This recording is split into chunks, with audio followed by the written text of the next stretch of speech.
বনদুৰ্গাৰ বেষ্টনী কাজিৰঙা সুৰক্ষাৰ অতন্ত্ৰ প্ৰহৰী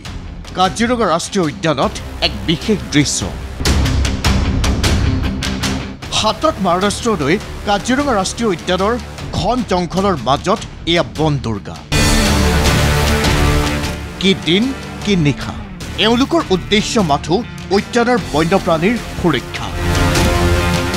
1 years complete হল ইয়াত অহা কাজিৰঙাত অহা হাজু হৈ আছো আৰু যিমান পাৰো আমি ডিউটি কৰিবলৈ চেষ্টা কৰিম আৰু দিনে নিশাই একাকাৰ কৰি আমি ডিউটি কৰি আছো ভাল লাগিছে বহুত ভাল লাগিছে এওঁলোক হৈছে কাজিৰঙা ৰাষ্ট্ৰীয় উদ্যানৰ সুৰক্ষাৰ বাবে নিয়োজিত বনকৰ্মী 118 গৰাকী যুৱতী বনকৰ্মীৰে গঠন কৰা হৈছে এই বিশেষ দলটো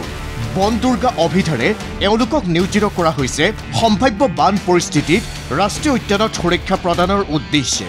বানৰ সময়ত কাজিৰঙা ৰাষ্ট্ৰীয় উদ্যানত বনদুৰ্গাৰ এই প্ৰথম সুৰক্ষাৰ দায়িত্ব যি দায়িত্বলৈ যথেষ্ট সুখী এওঁলোক শিফট ওয়াইজ ডিউটি কৰো আমি 5 গৰাকী আছো আৰু এটা নতুনকৈ 3 গৰাকী আহিছে আমি তেনেকৈ এতিয়া ৰাতি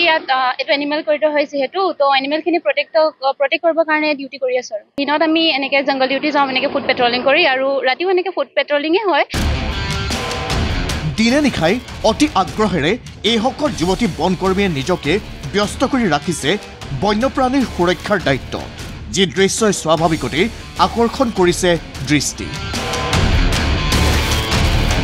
কাজিৰঙাৰ পৰা অনুজ বেলুৱাৰ ৰিপৰ্ট ND24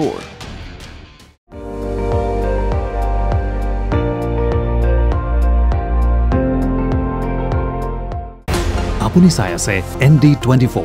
সৰ্বশ্ৰেষ্ঠ নহয় সৰ্বোত্তমৰ দৌৰ